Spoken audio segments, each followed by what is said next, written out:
Bismillahirrahmanirrahim. Assalamualaikum warahmatullahi wabarakatuh. Nama saya Fakhri Ramjani. Saya dari Fakultas Teknik jurusan Teknik Elektro Universitas Lancang Kuning. Jadi saya di video kali ini akan menjelaskan sebuah materi, yaitu tentang manajemen energi. Sebelum itu, selama video ini berlangsung, mungkin saya akan mengambil materi dari sebuah buku, yaitu Konsep Manajemen Energi, di mana buku ini ditulis oleh Ainul Guri. Oke, langsung saja kita masuk ke dalam topik pembahasan. Di dalam manajemen energi kita mengenal dua istilah, yaitu manajemen dan energi. Jadi untuk pengertian manajemen ini adalah aktivitas di mana kita melibatkan perumusan, perencanaan, implementasi, pengontrolan terhadap pencapaian tujuan aktivitas tersebut. Sedangkan untuk energi memiliki arti adalah sebuah kemampuan untuk melakukan usaha. Jadi untuk pengertian dari manajemen energi ini, kalau kita gabungkan menjadi sebuah fungsi teknis dan manajemen untuk mendata, menganalisa, meneliti. Ya, kita ulangi. Definisi dari manajemen energi ini yaitu sebuah teknis dan manajemen untuk mengelola, mendata, memeriksa secara teliti, menganalisis, memonitor, mengganti, dan mengontrol aliran energi dalam sistem energi sedemikian, sehingga energi yang dapat kita gunakan ini dengan efisien yang maksimal. Maksud kata maksimal di dalam pengertian manajemen energi ini, efisiensi yang maksimal ini yaitu efisiensi tersebut dapat memenuhi syarat-syarat dari sisi pertimbangan teknis dan ekonomis. Secara teknis, penggunaan energi tersebut layak dan berefisiensi tinggi, dan pengoperasian energi tersebut secara ekonomis masih memungkinkan, atau dalam kata lain yaitu penghematan energi. Dalam kita berbicara manajemen energi, kita tidak luput dari 3 pembahasan. Yang pertama tadi yaitu efisiensi, yang kedua konservasi, yang tiga adalah penghematan energi. Jadi dalam ketiga kata ini kita bisa menjabarkan atau kita bisa mendefinisikan, mengupas apakah itu manajemen energi. Mari kita kupas satu-satu untuk efisiensi energi. Efisiensi energi ini adalah dia sebuah rasio atau perbandingan antara output yang bermanfaat. Jadi output itu ada sesuatu yang bermanfaat dengan input energi yang digunakan.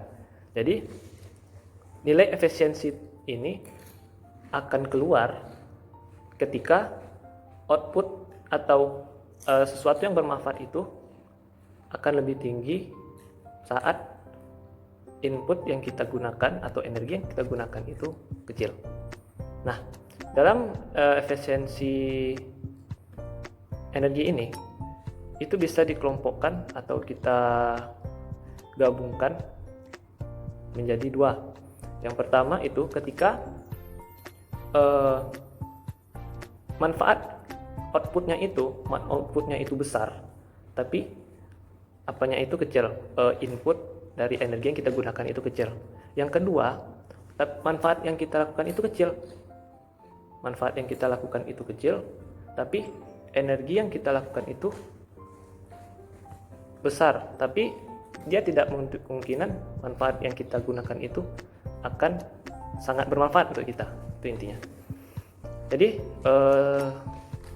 dari efisiensi ini lebih tepat jika kita menggunakan indikator efisiensi energi yang disebut intensitas energi, yang didefinisikan sebagai jumlah konsumsi energi per satuan nilai tambah yang dihasilkan. Seperti contoh, suatu intensitas energi adalah jumlah konsumsi listrik per satuan luas gedung.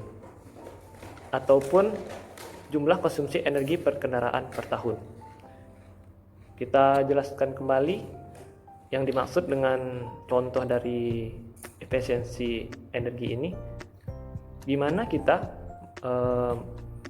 menggunakan energi listrik dalam sebuah gedung yang besar, tapi kita masih bisa menekan pengeluaran atau output yang akan kita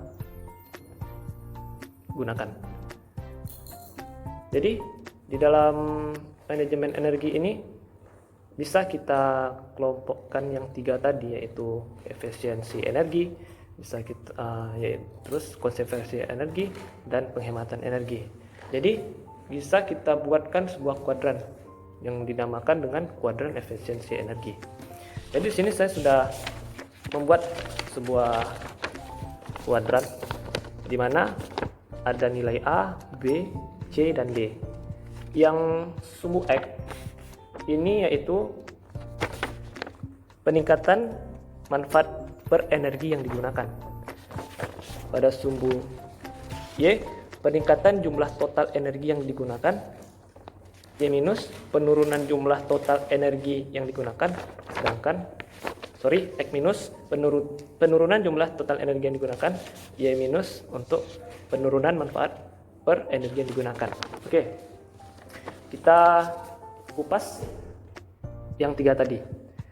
Untuk efisiensi energi, dia pada kuadran A dan B. Kenapa? Karena untuk efisiensi energi ini, dia bisa, intinya setiap aktivitas atau proses untuk meningkatkan efisiensi energi ini, jika berhasil, bisa menghasilkan peningkatan manfaat bersih untuk tiap unit energi yang digunakan.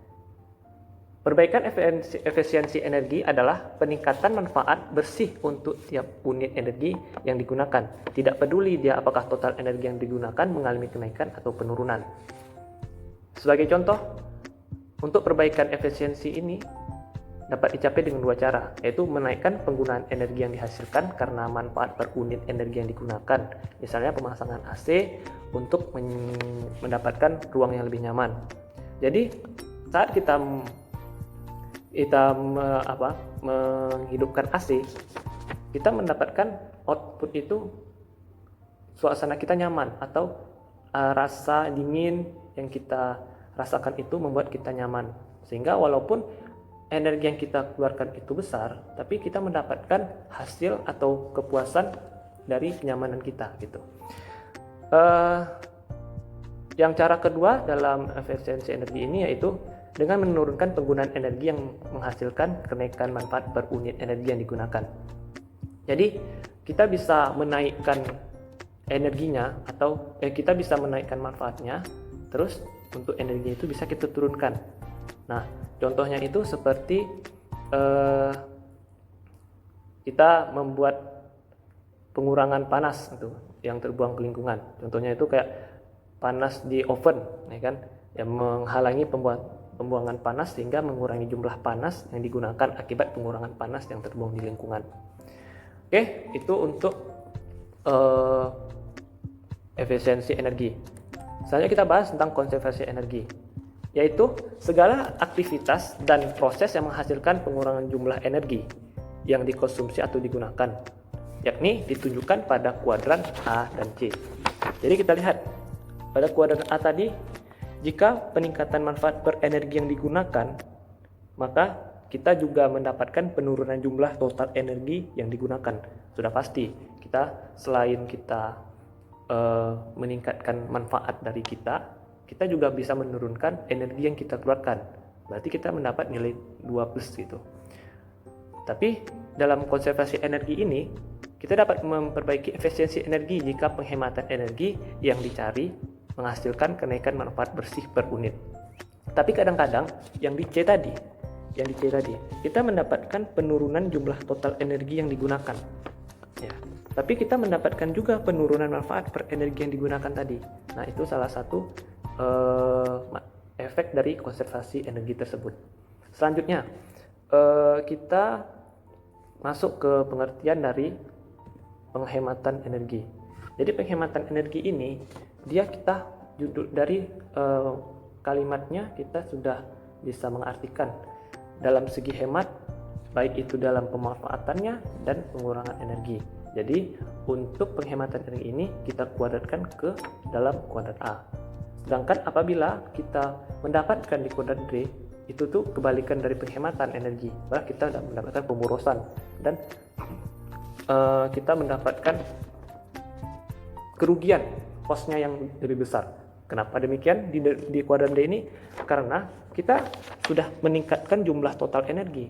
Energi itu kita tingkatkan besar, energi yang kita keluarkan, tapi manfaat yang kita dapatkan itu berkurang. Nah, jadi dalam manajemen energi ini, selain dikuadratkan, kita bisa menggunakan, kita bisa mengelompokkan itu dalam sebuah diagram, yaitu ini bisa kita lihat. Jadi untuk pemanfaatan energi ini dia intinya jumlah yang kita dapat, manfaat yang kita dapatkan itu besar dan nilai energi yang kita keluarkan itu kecil. Nah, tapi pada masing-masing di efisiensi energi dan konservasi energi ini, dia untuk pemanfaatan dan pengurangan energi itu didapatkan, tapi kalau untuk efisiensi dia nggak merugi istilahnya gitu. Jadi kalau efisiensi ini walaupun kita mendapatkan energi yang kita keluarkan itu besar, tapi manfaat dari kita itu memiliki manfaat yang besar juga gitu. Jadi balance, setidaknya itu kita mendapatkan feedback dari energi yang kita keluarkan. Tapi untuk konservasi energi ini bisa jadi kita mendapatkan kita mengeluarkan energi yang besar, tapi manfaat yang kita gunakan itu kecil juga. Nah, gitu. Itu yang dimaksud dalam konservasi energi. Baik, itu ruang lingkup yang bisa kita bahas dalam manajemen energi. Mungkin apabila ada kekurangan dan kesalahan, saya mohon maaf. Cukup sekian. Jangan lupa di komen, like, and share video ini. Dan mari kita berbagi ilmu. Apabila ada kesalahan dari pembahasan saya atau kesalahan dari kata-kata yang saya jelasin, mohon dikoreksi di komentar di bawah video ini. Baik, saya tutup dan saya akhiri. Wallahul muwaffiq ila aqwamit thoriq. Wassalamualaikum warahmatullahi wabarakatuh. Terima kasih.